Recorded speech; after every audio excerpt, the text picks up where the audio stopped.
Hi friends. So guys, मैंने कुछ दिन पहले आपको ये क्वेश्चन दिया था प्रैक्टिस करने के लिए। बहुत सिंपल सा क्वेश्चन है, फटाफट से करेंगे। कहता है अ फ्रांसिस टरबाइन। तो वैसे इंडिया में फ्रांसिस टरबाइन बहुत ज़्यादा इम्पोर्टेंट है। एक तो हमारे जो सोर्सेज हैं, दो सोर्सेज आर लो हेड और medium head and medium discharge. तो इस तरह की लोकेशंस पे फ्रांसिस टरबाइन और कैप्लन टरबाइन ही सबसे बेस्ट परफॉर्म करती है। और दूसरा, अभी अगर एट प्रेजेंट हम लोग बात करें तो एट प्रेजेंट जो हमारी हाइड्रो पावर प्रोडक्शन है that is somewhere around 45,000 to 48,000 megawatt. जी हाँ, मतलब आप इतना पावर जो है वो हाइड्रो पावर प्लांट से डेवलप करते हैं and this is like 13% of our total production. ठीक है, अब ऐसा कहते हैं कि ये तो वो पावर है जिसको हम एक्सप्लोर कर चुके हैं, मगर इसके अलावा जो अनएक्सप्लोर्ड हाइड्रो पावर है वो इसका भी 3 to 4 टाइम्स है। यानी कि हम चाहें तो हमारा जो 40% ऑफ टोटल प्रोडक्शन है वो हम हाइड्रो पावर से ही ले सकते हैं and that is a really good number. क्योंकि इंडिया जैसे देश में जहां बहुत सारा पॉपुलेशन है, उस पॉपुलेशन को फीड करने के लिए बहुत सारा इलेक्ट्रिसिटी चाहिए। फीड का मतलब खाना नहीं है, फीड का मतलब पंखे, बिजली है ना, ये सब। तो इतना सारा बिजली अगर थर्मल पावर प्लांट से प्रोड्यूस कर रहे हैं तो जो पॉल्यूशन होगा वो बहुत ज्यादा होगा। न्यूक्लियर पावर प्लांट से ले रहे हैं तो न्यूक्लियर वेस्ट का डिस्पोजल भी प्रॉब्लमेटिक बनेगा, है ना। इस तरह से काफी सारी बाकी पावर प्लांट्स की डिसएडवांटेजेस हैं। मगर जब हम हाइड्रो पावर प्लांट की बात करते हैं तो इनिशियली कंस्ट्रक्शन के दौरान आपको बहुत सारा सीमेंट चाहिए, तो डेफिनेटली पॉल्यूशन क्रिएट होगा। मगर एक बार हाइड्रो पावर प्लांट कंस्ट्रक्ट हो गया तो उसकी एफिशिएंसी बहुत ज़्यादा है, एक ग्रीन सोर्स ऑफ एनर्जी है, और डैम में जो पानी का रिजर्वायर बनेगा उसको आप वाटर सप्लाई के तौर पे भी दे सकते हो, घरों में, फैक्ट्रीज में इरिगेशन के लिए। उसी पानी के रिजर्वायर को फिशिंग ग्राउंड की तरह भी ट्रीट कर सकते हो, उसी पानी के रिजर्वायर को ट्रांसपोर्टेशन के लिए भी यूज कर सकते हो अपस्ट्रीम। तो बहुत सारी एडवांटेजेस हैं हाइड्रो पावर प्लांट्स की। That's why India has a very aggressive policy now to develop the hydropower plants. Anyways, वो कहता है कि a Francis turbine is shown in the diagram. तो कोई डायग्राम दिया हुआ है, तो एक बार चेकआउट करते हैं क्या फ्रांसिस टर्बाइन ऐसा ही दिखता है। आपको अगर याद हो तो हम लोग फ्रांसिस टर्बाइन का रनर बनाते हैं, और जो आजकल यानी कि जो मॉडर्न डे फ्रांसिस टर्बाइन है उसका रनर तो बहुत कॉम्प्लिकेटेड है। फ्रैंकली स्पीकिंग उसको 3D में बनाना इतना आसान नहीं है, 3D ड्राइंग करना इतना आसान नहीं है। तो हम लोग क्या करते हैं, हम लोग ओल्ड फ्रांसिस टर्बाइन बना लेते हैं जिसका रनर काफी ज्यादा सेंट्रीफ्यूगल पंप की तरह दिखाई देता है। तो ये मैंने क्या किया, मैंने एक डिस्क बनाया, इस डिस्क को हम श्राउड भी बोल सकते हैं, और इस डिस्क के बीच में एक होल है। होल का मतलब क्या है, होल का रीजन है क्योंकि पेनस्टॉक से जो पानी आएगा वो स्क्रोल केसिंग में इस तरह से रिवॉल्व करेगा अराउंड द रनर, और जैसे जैसे वो रिवॉल्व कर रहा है उसको रनर के वेन्स के बीच में पैसेज दिखाई देगा, तो उस पैसेज से होता हुआ वो इनर पेरीफेरी की तरफ जाएगा। तो रनर की आउटर पेरीफेरी से इनर पेरीफेरी की तरफ इस तरह से वाटर मूव कर रहा है, और जब ये पानी वेन्स के थ्रू मूव करेगा it will create some torque that will keep the runner into rotation, और फिर वेन से पास करने के बाद वो यहां से बाहर निकल जाएगा पानी, और फिर ड्राफ्ट ट्यूब से होता हुआ टेल रेस में, है ना। हम कुछ ऐसा ही मोशन शो करते हैं। तो अगर आपको याद हो मैंने वेन्स कुछ इस तरीके से दिखाए थे। सो this is how the veins can be shown. तो वैसे तो वेन्स की शेप एग्जैक्टली ऐसी नहीं होती, मगर हमारे लेवल पे ये चलेगा। हमारे लेवल पे जैसे सेंट्रीफ्यूगल पंप के आप वेन्स बनाते हो, बैकवर्ड इंक्लाइन वेन्स बनाते हो, अगर वो भी बना दोगे कोई फर्क नहीं पड़ने वाला है, ठीक है। तो ये आपके वेन्स हो गए, आप लोग भी अपनी कॉपीज में ड्रॉ कर लो। हम लोग एक सिंगल क्वेश्चन कर रहे हैं, मगर इस सिंगल क्वेश्चन को अच्छे से करेंगे ताकि जितने भी पॉसिबल एस्पेक्ट्स हों, किसी भी स्टूडेंट का कोई एस्पेक्ट रह गया है तो वो समझ आ जाए। और ये जो मैं वीडियोस बना रहा हूँ इनके 2-3 एजेंडाज हैं मेरे। एक जो सबसे इम्पोर्टेंट एजेंडा है वो मैंने आपको पहले भी 2-3 वीडियोस में बोला है।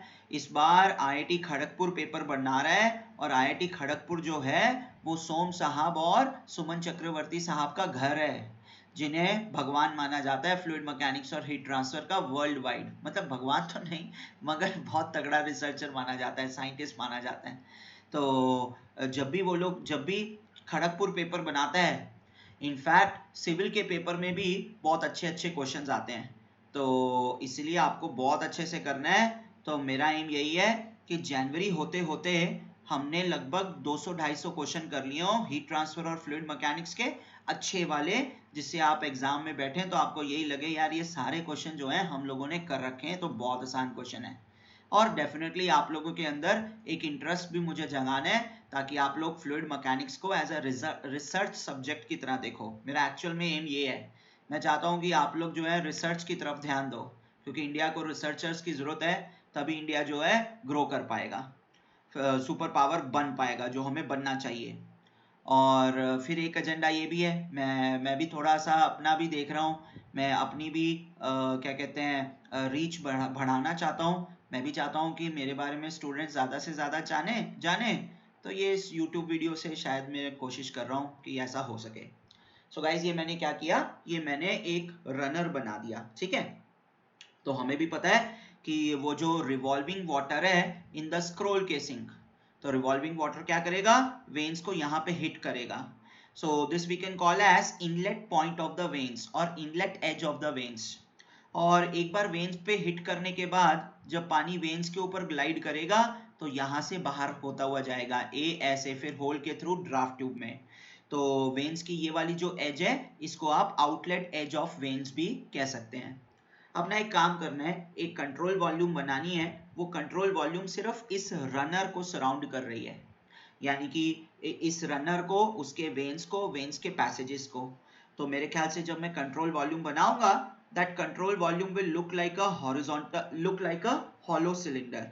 इस तरह से कंट्रोल वॉल्यूम दिखाई देगा, इस तरह से कंट्रोल वॉल्यूम दिखाई देगा, है ना। अच्छा, मेरा एक एजेंडा और था, क्या था कि यार जब रेगुलर क्लासेस होती हैं तो रेगुलर क्लासेस में पॉसिबल नहीं होता कि सारे तरह के क्वेश्चंस जो हैं वो क्लियर आउट किए जाएं, डिस्कस किए जाएं, क्योंकि टाइम लिमिटेड होता है। तो ये भी एक एजेंडा है कि ये एक वो बन जाएगा, एक तरह से एक डाटाबेस बन जाएगा। तो जो भी मैं क्वेश्चंस दूंगा एज होमवर्क, वो स्टूडेंट्स जो हैं यहाँ पे सॉल्यूशन देख सकते हैं। ओके, सो गाइस अब एक चीज चेक करो।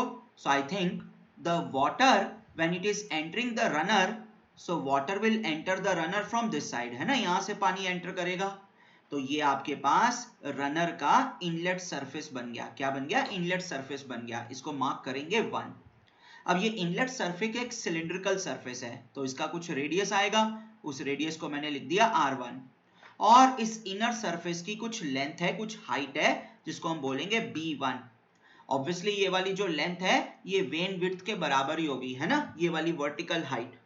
तो जो सिलिंड्रिकल सरफेस का एरिया आएगा, I think that area will be a1 is equal to 2 pi r1 b1। उसी तरह कंट्रोल वॉल्यूम में मूव करता हुआ, तो पानी जब इनर सरफेस से पानी जब इनलेट से आउटलेट की तरफ जाएगा, तो आई थिंक ये वाला जो सरफेस है that will become the outlet surface. और जैसे इनलेट सरफेस का रेडियस है, हाइट है, वैसे ही आउटलेट सरफेस का रेडियस है, हाइट है। मैं आउटलेट सरफेस को मार्क कर रहा हूं 2, रेडियस बन जाएगा r2 और हाइट बन जाएगी b2। सो एरिया ऑफ 2 लिख सकते हैं 2 पाई r2 b2, ठीक है। अब एक चीज नोट करो, एक काम करते हैं, कंट्रोल वॉल्यूम का जो इनलेट सरफेस है उस पे कोई भी एक रैंडम पॉइंट ले लेते हैं। तो ये आपके पास कंट्रोल वॉल्यूम है, इस तरह से आपके पास कंट्रोल वॉल्यूम है, ठीक है। और मैंने क्या किया, मैंने इस पे कोई भी एक रैंडम पॉइंट ले लिया। अब पानी जब कंट्रोल वॉल्यूम में एंटर कर रहा है तो पानी की कुछ एब्सोल्यूट वेलोसिटी होगी, तो ये मैंने पानी की एब्सोल्यूट वेलोसिटी बना दी v। और हम क्या कर सकते हैं, अगर आपको ध्यान हो तो मैंने क्लास में भी सिखाया है, हमें क्या करना है, हमें एब्सोल्यूट वेलोसिटी को कंपोनेंट्स में रिजॉल्व करना है। कौन कौन से कंपोनेंट्स में, एक तो रनर की टेंजेंट के अलोंग, तो ये बन जाएगी रनर की टेंजेंट, है ना। तो इसके अलोंग जो कंपोनेंट आता है उसको आप vt या vw कुछ भी लिख सकते हो। और ये जो परपेंडिकुलर डायरेक्शन है, ये perpendicular direction that is towards और away from the shaft axis. So this perpendicular direction towards or away from the shaft axis, इसको हम बोलते हैं रेडियल डायरेक्शन। So यहाँ पे क्या बन जाएगा, रेडियल डायरेक्शन बन जाएगा। उसी तरह इसी पॉइंट पर एक एक्सियल डायरेक्शन भी होती है जो शाफ्ट एक्सिस के पैरेलल होती है। तो वेलोसिटी वेक्टर के 3 कंपोनेंट्स आएंगे, मगर क्योंकि हम ओल्ड फ्रांसिस टरबाइन सॉल्व करते हैं अपने सिलेबस में, तो हम 2 ही कंपोनेंट्स कंसिडर करते हैं, एक है टेंजेंशियल कंपोनेंट, एक है रेडियल कंपोनेंट, और एक्सियल कंपोनेंट को इग्नोर करते हैं। अब आप देख सकते हो कि रेडियल कंपोनेंट ही वो कंपोनेंट है जो सरफेस के परपेंडिकुलर है, और जब भी फ्लो रेट होता है that is always because of perpendicular component, है ना। हमने कई बार वो कमरे वाला एग्जांपल किया है। तो आपको क्या बोलोगे, आप बोलोगे सेक्शन 1 से जो डिस्चार्ज है that is the perpendicular velocity component, radial component. तो इस रेडियल कंपोनेंट को हम फ्लो कंपोनेंट बोलेंगे इनटू 2 पाई r1 b1। और जितना डिस्चार्ज इनलेट पर है उतना ही डिस्चार्ज आउटलेट पर भी है। तो जैसे हमने इनलेट सरफेस पर वेलोसिटी के कंपोनेंट्स लिए, वैसे ही आप आउटलेट सरफेस पर भी वेलोसिटी के कंपोनेंट ले सकते हो। तो वो बन जाएगा vf2 इंटू 2 पाई r2 b2, 2 पाई r2 b2। ये इक्वेशन बहुत यूजफुल होती है क्योंकि इस इक्वेशन की मदद से आप लोग फ्लो वेलोसिटी जो है कैलकुलेट कर सकते हैं। और ऑब्वियसली हमारे जो वेन्स हैं वो वेन्स कंट्रोल वॉल्यूम के अंदर कुछ इस तरीके से दिखाई देंगे। आपको वेन्स जो है कंट्रोल वॉल्यूम में ऐसे दिखाई दे रहे होंगे, है ना, इस तरीके से। सो एनीवेज हम लोग चेकआउट कर रहे थे क्या ये फिगर फ्रांसिस टरबाइन का है। So obviously this is representing the control volume of the Francis turbine. तो आप देख लीजिए यहाँ पे क्या हो रहा है, यहाँ पे पानी जो है इस डायरेक्शन में कंट्रोल वॉल्यूम को एंटर करने की कोशिश कर रहा है। तो पानी का एक रेडियल वेलोसिटी कंपोनेंट आ जाएगा, एक टेंजेंशियल कंपोनेंट आ जाएगा।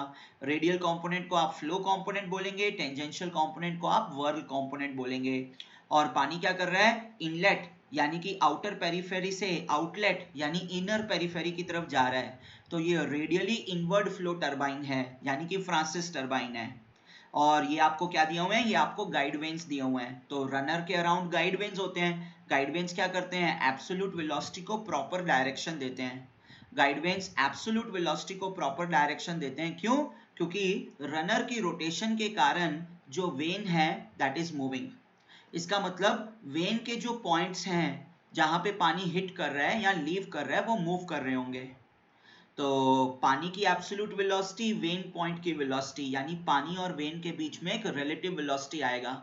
और हम चाहते हैं कि ये जो रिलेटिव वेलोसिटी है this must be along the blade tangent to avoid any kind of shock loss, है ना, to minimise the shock loss. तो ये कंडीशन आपको पता ही है। तो गाइड वेन क्या करती है, एब्सोल्यूट वेलोसिटी को प्रॉपर डायरेक्शन देती है ताकि relative velocity of water when tangent के अलोंग हो और शॉक लॉसेस मिनिमम हो। Anyways let's move ahead. अब वो कहता है water is directed by the guide vanes into the rotating wheel of the turbine। तो ये तो हमें सबको पता ही है। The guide vanes have an angle of 70 degree from the radial direction। So इन्होंने क्या किया, इन्होंने कंट्रोल वॉल्यूम का टॉप व्यू दिखाया है ना। और मैं भी एक काम करता हूँ, मैं भी ये फिगर जो है अच्छे से ड्रॉ कर देता हूँ। सो गाइज ये देखिए, ये हमारे पास कंट्रोल वॉल्यूम है यानी कि रनर है। ये रनर की आउटर पेरिफेरी, ये रनर की इनर पेरिफेरी। सो इनर पेरिफेरी का मतलब है आउटलेट, यहाँ इनर पेरिफेरी का मतलब है आउटलेट। सेंट्रीफ्यूगल पंप में उल्टा हो जाता है। ये रनर की आउटर पेरिफेरी, तो आउटर पेरिफेरी का मतलब है इनलेट। सो ये आपके पास इनर पेरिफेरी बन गया। और इधर बीच में आपके पास वेन्स हैं ऐसे।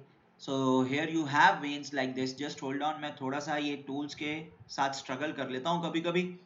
अब आप क्या कहोगे, आप बोलोगे ये वेन का इनलेट पॉइंट है 1, ये वेन का आउटलेट पॉइंट है। तो हम टॉप व्यू देख रहे हैं हमेशा की तरह। अब आप क्या करोगे, पॉइंट 1 पर एक रनर टेंजेंट बनाओगे। पॉइंट 1 पे रनर टेंजेंट बनाओगे। मैं काम करता हूँ, मैं इस फिगर को ना थोड़ा सा सेंटर में ड्रैग कर लेता हूँ, अदरवाइज चीजें जो हैं खराब हो जाएंगी, है ना। Just hold on।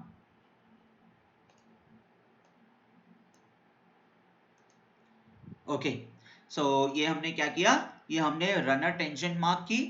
So if the runner is rotating in clockwise sense, तो runner tangent will be clockwise in the same sense, will be positive in the same sense only। So plus t1 and minus t1। तो plus t1 को बोलते हैं forward tangent, minus t1 को बोलते हैं reverse tangent. और आपको याद ही होगा, अब हम क्या करते हैं, हम ब्लेड टेंजेंट बनाते हैं। क्या बनाते हैं, ब्लेड टेंजेंट बनाते हैं, यानी tangent to the vane profile, tangent to the vane profile. अब पानी का मोशन कैसा हो रहा है? पानी का मोशन हो रहा है आउटर पेरीफेरी से इनर पेरीफेरी, फ्रॉम 1 to 2। तो आउटर पेरीफेरी से inner periphery, so same sense में हम ब्लेड टेंजेंट को पॉजिटिव लेंगे और दूसरी सेंस में ब्लेड टेंजेंट को नेगेटिव लेंगे, ठीक है। And for no shock condition we want कि पानी की जो रिलेटिव वेलोसिटी है, incoming relative velocity of water, this must be along the blade tangent. कौन सी वेलोसिटी? Relative velocity. अब आप एक काम कर सकते हो, पॉइंट 1 पर आप एक और टेंजेंट बना सकते हो, पॉइंट 1 पे आप एक परपेंडिकुलर ड्रॉ कर सकते हो, perpendicular to the runner tangent. मगर जब हम परपेंडिकुलर ड्रॉ करेंगे वो तो सेंटर पॉइंट से पास करेगी, यानी कि शाफ्ट एक्सिस से पास करेगी, तो ये आपके पास क्या बन जाएगा? रेडियल डायरेक्शन बन जाएगा। अब क्वेश्चन में लिखा हुआ है कि पानी की एब्सोल्यूट वेलोसिटी जो है, पानी की absolute velocity is along the 70 degree to radial direction. तो ये आपके पास क्वेश्चन में ही दिया हुआ है, दिस इज 70 डिग्रीज। और ये कौन सी वेलोसिटी है? पानी की एब्सोल्यूट वेलोसिटी है। So let me call it as v1 और यहाँ पे मैं लिख दूंगा vr1। So relative velocity of water at inlet, absolute velocity of water at inlet. मगर हम सबको पता है कि जब हम एब्सोल्यूट वेलोसिटी लिखते हैं, हम बोलते हैं absolute velocity of water minus vane velocity, this is relative velocity of water with respect to vane बोलते हैं। यानी कि absolute velocity of water plus vein velocity, absolute velocity of water is equal to relative velocity of water with respect to vein plus vein velocity बोलते हैं, ऐसा ही है ना। तो वेक्टर सम में क्या बन जाएगा? u1 vector plus vr1 vector. अब u1 वेक्टर कैसे लिखेंगे? पॉज करो, आंसर दो। आई थिंक आप सभी को याद होगा। हम क्या बोलेंगे? हम बोलेंगे सर ये जो पॉइंट 1 है, this point on the when, so because of rotation of runner इस पॉइंट 1 की एक टेंजेंशियल वेलोसिटी आएगी। उस टेंजेंशियल वेलोसिटी को हम u1 यानी कि ओमेगा r1 बोलते हैं। तो u1 किसके पैरेलल होता है? रनर टेंजेंट के पैरेलल होता है। और हमें भी पता है कि u1 plus vr1, so toe to head, u1 toe to head plus vr1 toe to head, that will give you v1 vector summation. ऐसा ही हुआ ना। अपना एक काम करते हैं, जरा इस वेलोसिटी ट्रायंगल को थोड़ा ढंग से बना लेते हैं। तो आप पॉज करके इसको नोट डाउन करो, क्योंकि मैं इसी फिगर को रेफरेंस करके सेपरेटली वेलोसिटी ट्रायंगल बना रहा हूं। तो पीछे जाके आप पॉज कर सकते हो। सो जब हमने वेलोसिटी ट्रायंगल बनाया, so this is your tangent to the runner, इसको हम बोलते हैं plus t1 cap and minus t1 cap. और हमारे पास एक ब्लेड टेंजेंट आएगी। तो in the sense of motion of water that is from outer periphery to inner periphery, तो आप इस टेंजेंट की डायरेक्शन असाइन करेंगे। हम चाहते हैं कि जो relative velocity of water हो, that is along this tangent, relative velocity of water is along this tangent। so ये आपके पास बन गया relative velocity of water at inlet, और ये आपके पास बन गया when velocity at inlet, u1 बन गया, है ना। और ये आपके पास आ गया एब्सोल्यूट वेलोसिटी ऑफ वाटर आ गया। चाहते तो ऐसे भी दिखा सकते थे, कोई फर्क नहीं पड़ जाता। यहाँ पे मैं लिख देता u1 प्लस vr1 को v1 कह देता, तो वो पैरेललोग्राम काइंड ऑफ थिंग बन जाता है ना, वही चीज बन जाती है। अब वो बोलता है कि अगर आप रेडियल डायरेक्शन लो, कौन सी डायरेक्शन लो? Radial direction. तो हमें भी पता है कि रेडियल डायरेक्शन तो रनर टेंजेंट के परपेंडिकुलर होती है। तो आपके पास क्या चीज आएगी? आपके पास आएगा ये वाला जो एंगल है, ये एंगल आ जाएगा 70 डिग्री। ये क्वेश्चन में मेंशन किया हुआ है, ठीक है ना। तो अगर ये 70 डिग्री है, then this angle will become 20 degrees. So I think this much you have got. अब एक चीज ध्यान रखनी है, जब हम एब्सोल्यूट वेलोसिटी ऑफ वाटर की बात करेंगे, तो एब्सोल्यूट वेलोसिटी ऑफ वाटर के दो कंपोनेंट्स आएंगे। एक तो रनर टेंजेंट के पैरेलल, जिसको हम बोलते हैं वर्ल्ड वेलोसिटी कंपोनेंट vw1, और एक रेडियल डायरेक्शन के पैरेलल, जिसको हम बोलते हैं रेडियल कंपोनेंट या फिर फ्लो वेलोसिटी कंपोनेंट, है ना। और फ्लो वेलोसिटी कंपोनेंट आपको क्या बताता है? डिस्चार्ज बताता है। इतना तो हमें समझ आ ही रहा है, आई होप इसमें कोई डाउट नहीं है। मैं एक बार वापस चलता हूं, अब आगे का क्वेश्चन पढ़ते हैं। कहते हैं the water exits with only a radial component of velocity. तो वो कह रहे हैं जब पानी रनर को एग्जिट कर रहा है, तो उसका एक ही कंपोनेंट ऑफ वेलोसिटी है जो कि रेडियल है। और ये कौन सा वेलोसिटी है? ये रिलेटिव वेलोसिटी या एब्सोल्यूट वेलोसिटी है? तो देखो क्या लिखा है मैंने लिखा है with respect to turbine casing. when water exits it has only one component of velocity, that is a radial component. और ये कौन से वेलोसिटी की बात कर रहे हैं? With respect to turbine casing. तो टरबाइन केसिंग तो एब्सोल्यूट फ्रेम ऑफ रेफरेंस है, यानी कि एब्सोल्यूट वेलोसिटी का एक ही कंपोनेंट है, वो ऐसा बता रहे हैं। तो इसका मतलब क्या होगा? इसका मतलब होगा कि अगर आप आउटलेट की बात करते हैं, तो मैं फिर से एक बार फटाफट से टॉप से रनर बना दूं, तो ये हमारे पास क्या बन जाएगा? ये आपके पास रनर का इनर पेरिफेरी है जो आउटलेट का काम करता है, आउटर पेरिफेरी है जो इनर का काम, इनलेट का काम करती है, और साथ में ये आपके पास वेन है, यहाँ पे ऐसे आपके पास वेन है, ठीक है। अब ये पॉइंट 2 पर भी आप क्या करेंगे? पॉइंट 2 पर वैसे ना मैंने थोड़ा सा वेन गड़बड़ दिखाया है, तो मैं काम करता हूं, मैं ऐसे दिखा देता हूं when, A just hold on, ऐसे दिखा देता हूं when. Sorry guys. So this is your point 2। अब देखिए वो क्या कहता है? वो कहता है पॉइंट 2 पर जो एब्सोल्यूट वेलोसिटी ऑफ वाटर है वो सिर्फ रेडियल डायरेक्शन के अलोंग है, यानी कि अगर इसको मैं लिखूंगा v2, so v2 will be tangent to the runner, v2 will be perpendicular to runner tangent. तो v2 जो है वो प्लस t2 कैप के 90 डिग्री एंगल पे आएगी। मगर हमें भी पता है because of rotation of runner, अब रनर तो क्लॉकवाइज रोटेट कर रहा है, तो because of rotation of runner point 2 on the when will have a translational velocity u2, जिसको हम लिखेंगे ओमेगा r2। और हमें भी पता है कि u2 प्लस vr2 v2 के बराबर होता है, u2 प्लस vr2 v2 के बराबर होता है ना। अब जरा एक चीज नोट कीजिए, जैसे हमने इनलेट के लिए किया वैसे ही हम आउटलेट के लिए भी करेंगे। हम आउटलेट के लिए भी सेम वे में वेलोसिटी ट्रायंगल को ढंग से बनाएंगे। So this will be plus t2 cap and minus t2 cap, plus t2 cap and minus t2 cap. और वेन वेलोसिटी जो है पॉइंट 2 की, जो वेन वेलोसिटी है u2, that is along this tangent. और जो पानी की एब्सोल्यूट वेलोसिटी है वो टेंजेंशियल डायरेक्शन के परपेंडिकुलर है v2, और when velocity plus relative velocity of water जो है वो एब्सोल्यूट वेलोसिटी ऑफ वाटर बन जाता है ना। अब एक चीज नोट करो, एब्सोल्यूट वेलोसिटी ऑफ वाटर के दो कंपोनेंट्स होते हैं, एक तो टेंजेंशियल डायरेक्शन के लॉन्ग और एक रेडियल डायरेक्शन के लॉन्ग। अब यहाँ पे एब्सोल्यूट वेलोसिटी पूरी तरह से रेडियल डायरेक्शन के लॉन्ग है, इसका मतलब उसका रेडियल कंपोनेंट यानी कि फ्लो कंपोनेंट vf2 v2 के बराबर ही आएगा, और इसका जो टेंजेंशियल कंपोनेंट आएगा यानी vw2 ये 0 आएगा। इसको हम बोलते हैं नो स्वर्ल कंडीशन। क्या बोलते हो? No swirl condition. और जितनी भी रिएक्शन टरबाइंस हैं वहां पे हम चाहते हैं no swirl condition. I hope आपको याद होगा, मैंने क्लास में बताया था positive swirl, negative swirl and zero swirl. So this is a zero swirl. Zero swirl condition achieve करने से ड्राफ्ट ट्यूब में लॉसेस मिनिमाइज हो जाते हैं, है ना। हम लोगों ने ये डिस्कस किया है पॉइंट आई थिंक। अब ये हमें वेलोसिटी ट्रायंगल्स का इंफॉर्मेशन दिया हुआ है पहले से।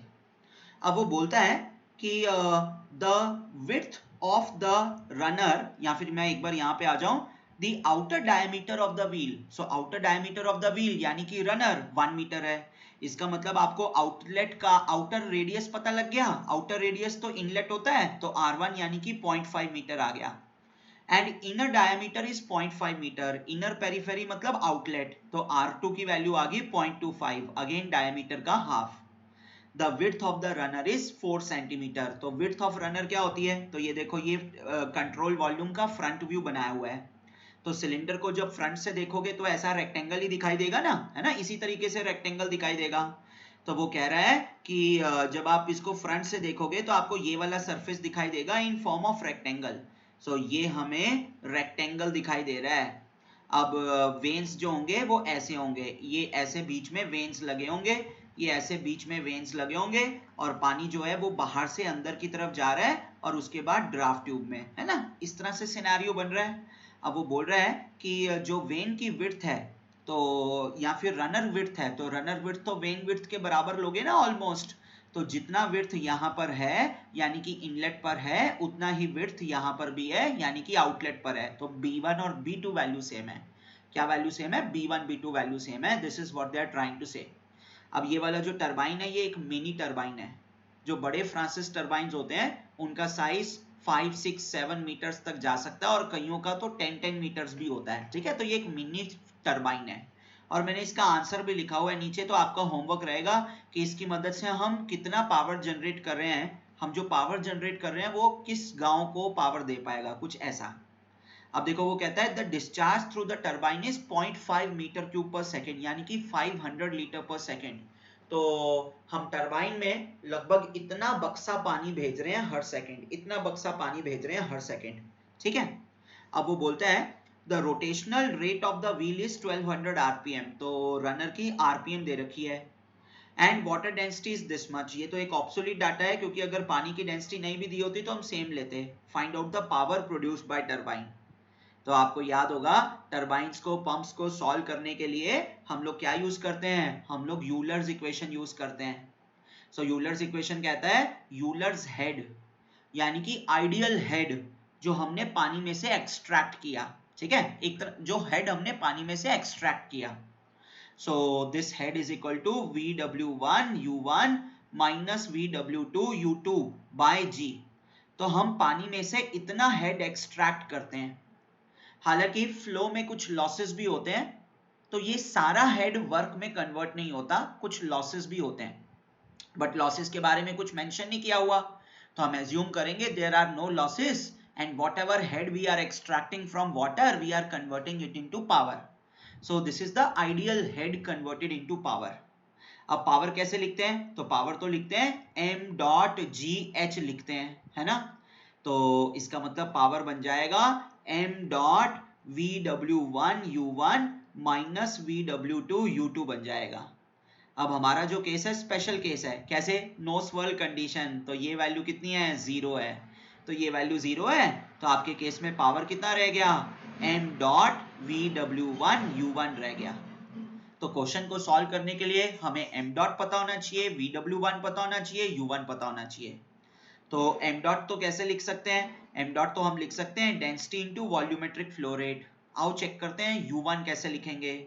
तो U1 का मतलब क्या है भैया, ये रनर है, रनर आपको ऐसा दिखाई दे रहा है टॉप व्यू में, ये रनर का वेन है, और वेन का ये वाला जो पॉइंट है, बेसिकली ये वाली जो एज है, इसको हम 1 बोल रहे हैं, जहां पानी जो है वेन को हिट कर रहा है। अब because of rotation of runner इस पॉइंट की एक लीनियर वेलोसिटी आएगी U1 equal to omega R1, linear speed आएगी। सो इस स्पीड के कारण ऐसे ऐसे घूम रहा है ना। तो U1 की वैल्यू हमें पता है, जो हम ओमेगा R1 लिख सकते हैं, तो मैं यहाँ लिख देता हूँ ओमेगा R1। अब अपने को VW1 चाहिए होगा, तो VW1 का मतलब है tangential component of incoming velocity. तो आपको याद होगा हमने वेलोसिटी ट्रायंगल बनाया था इस पर्टिकुलर केस में, तो ये आपके पास U1 है, और ये आपके पास गाइस थोड़ा सा मैं नीचे ड्रॉ करता हूँ, तो ये आपके पास U1 है। मैं आपको मेरा सेटअप बता देता हूँ, तो राइट साइड में भी मेरे पास एक स्क्रीन है, उस स्क्रीन में मेरे को ये OBS सॉफ्टवेयर दिखाई देता रहता है, तो मुझे ना सेम जो चीज़ आपको दिखाई दे रही है वही चीज़ मुझे भी दिखाई देती है, तो मुझे पता लग जाता है कि मैंने मेरी वीडियो के पीछे तो नहीं लिख दिया कुछ, ठीक है। तो U1 में जब आप VR1 ऐड करोगे, U1 में जब आप VR1 ऐड करोगे तो आपको V1 मिल जाएगा, ठीक है। अब V1 के दो कंपोनेंट्स आएंगे, एक कंपोनेंट आएगा VW1 और दूसरा कंपोनेंट आएगा VF1। अब मैं तो VW1 चाहता हूं, और मुझे ये वाला एंगल पता है 20 डिग्रीज, तो अल्टरनेट इंटीरियर एंगल्स, ये एंगल भी आ जाएगा 20 डिग्री। अब एक चीज नोट करो, क्वेश्चन में डिस्चार्ज दे रखा है, इसका मतलब फ्लो वेलोसिटी दे रखा है। तो अगर आपको फ्लो वेलोसिटी पता है तो आप VW1 निकाल सकते हो tan लगा के। तो आओ पहले VF1 देखते हैं। सो VF1 कैसा लिखेंगे, हमें पता है कि discharge is equal to flow velocity at inlet into area of inlet 2πr1 b1। इसका मतलब मैं फ्लो वेलोसिटी एट इनलेट लिख सकता हूं discharge upon 2πr1 b1। But अगर ये ऊपर वाले ट्राइंगल की बात करें, ये ग्रीन कलर ट्राइंगल की बात करें, आपको ग्रीन कलर ही दिख रहा है ना, हाँ ग्रीन कलर ही दिख रहा है, तो VW1 VF1, तो ये आपके पास V1 आ जाएगा। तो V1 will be hypotenuse, VW1 will be base and VF1 will be perpendicular, ऐसा ही होगा ना। तो मेरे ख्याल से आप बोल सकते हो tan 20 degree is equal to perpendicular upon base, so tan 20 degree is equal to VF1 upon VW1, यानी कि VW1 is equal to VF1 by tan 20 degree. VF1 by tan 20 degree, यानी कि Q by 2 pi R1 B1 tan 20 degree. सारी values पता लग गई। अब इसको भी वापस सब्स्टिट्यूट कर देते हैं, VW1 को भी वापस सब्स्टिट्यूट कर देते हैं। तो यहाँ पे क्या आ जाएगा, रो Q, तो Q तो मास फ्लो रेट है, VW1 कितना है, that is Q by 2 pi R1 B1, Q by 2 pi R1 B1 into tan 20 degree. ठीक है, सारी वैल्यू सब्स्टिट्यूट करते हैं तो पावर कितना आएगा, रो का 1000, डिस्चार्ज का स्क्वायर यानी कि 0.5 का स्क्वायर इंटू ओमेगा। सो आरपीएम कितना है हमारे पास आरपीएम दिया हुआ है हमें क्वेश्चन में 1200 RPM. How much RPM, 1200 RPM दिया हुआ है, तो 1200 आरपीएम। सो आरपीएम को ओमेगा में लिखेंगे 1200 into 2 pi by 60, 1200 into 2 pi by 60। और R1 की वैल्यू कितनी आएगी, R1 की वैल्यू आएगी आपके पास 0.5 metres upon 2 pi R1 B1, सो 2 पाई इंटू R1। तो वैसे एक चीज है, मेरे ख्याल से ये R1 और R1 लिखने की जरूरत नहीं है, क्योंकि R1 कैंसल आउट हो रहा है ना, तो इसको लिखने की जरूरत नहीं है, हम B1 लिखते हैं सीधा। तो B1 कितना है, 4 सेंटीमीटर, वेन की हाइट, रनर की विड्थ तो 0.04, और साथ में आएगा tan 20 डिग्रीज आएगा। अब ध्यान रखना है, क्वेश्चन में हमें आंसर पूछा हुआ है किलो वॉट्स में। किसमें आंसर पूछा है, किलो वॉट्स में। So guys I will get my calculator, just hold on. So मेरे ख्याल से किलोवाट में आंसर पूछा हुआ है, तो डेंसिटी का जो 1000 है वो तो हम किलो ही ले सकते हैं, और साथ में ये वाला पाई और ये वाला पाई भी कैंसिल आउट हो जाएगा, और ये 1200 बाई 60 यानी कि ये 20 बन जाएगा।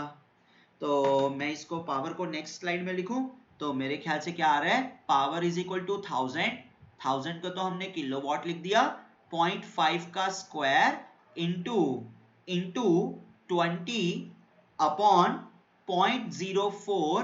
0.04 इंटू tan ऑफ 20 डिग्री, इस तरह से आ रहा है। ठीक है, तो मेरे ख्याल से 4 ये बन जाएगा 0.25 और 20 बाई 0.04, सो ये बन जाएगा 500 अपॉन tan 20 डिग्रीज बन जाएगा किलोवाट, tan 20 डिग्रीज किलोवाट आ जाएगा।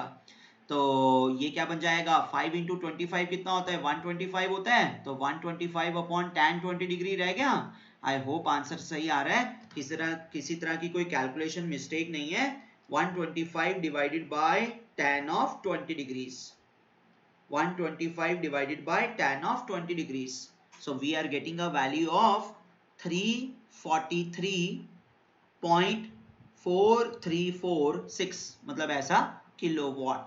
सेम आंसर आ रहा है जो मैंने वहां पे लिखा है। So that's all in this question. I think I have taken your 32 minutes. अब आपका ये रहेगा, हमने काफी सारी चीजें वैसे देख ली, वेलोसिटी ट्रायंगल भी रिवाइज हो गया, नोसवेल कंडीशन भी रिवाइज होगी, वो फ्लो वेलोसिटी वाला जो टर्म है वो भी रिवाइज हो गया। अब आपका एम ये रहेगा, आप ना ब्लेड एंगल्स फाइंड आउट करोगे। क्या फाइंड आउट करोगे, ब्लेड एंगल्स फाइंड आउट करोगे। और आपको याद रखना है, मैंने आपको पहले भी बताया कि जब भी हम ब्लेड एंगल्स लिखते हैं तो करेक्ट टर्मिनोलॉजी ये होती है कि ब्लेड एंगल्स लिखने के लिए जो रनर की रिवर्स टेंजेंट होती है, रनर की रिवर्स टेंजेंट और पॉजिटिव ब्लेड टेंजेंट, ठीक है। सो नेगेटिव T1 कैप या नेगेटिव T2 कैप, तो इसके साथ हम VR1 जो कि ब्लेड टेंजेंट के अलोंग होती है, इसका एंगल देखते हैं। तो इस तरह से आपको β1 और β2 फाइंड आउट करने हैं, ये आपका होमवर्क है, ठीक है। So that's it, see you in the next question. मैंने एक और क्वेश्चन सॉल्व किया था, तो उसका भी मैं एक और क्वेश्चन दिया था, तो इसका भी मैं सॉल्यूशन बनाता हूँ और यूट्यूब चैनल पे डाल देता हूँ। अगर वीडियो अच्छा लगा है तो लाइक कर देना, सब्सक्राइब कर देना, किसी फ्रेंड को ज़रूरत हो उसको शेयर कर देना, और कुछ बताना हो, मेरे से कुछ गलती हुई हो तो कमेंट सेक्शन में बता सकते हो। कोई पर्टिकुलर क्वेश्चन पूछना चाहते हो कमेंट सेक्शन में या टेलीग्राम चैनल के थ्रू पूछ सकते हो। सर टेलीग्राम चैनल का है, ये रहा आपका टेलीग्राम चैनल, ये प्रांशु सर टेक्स्ट बुक, इस पे आप ज्वाइन कर सकते हो। Thank you, see you, bye bye.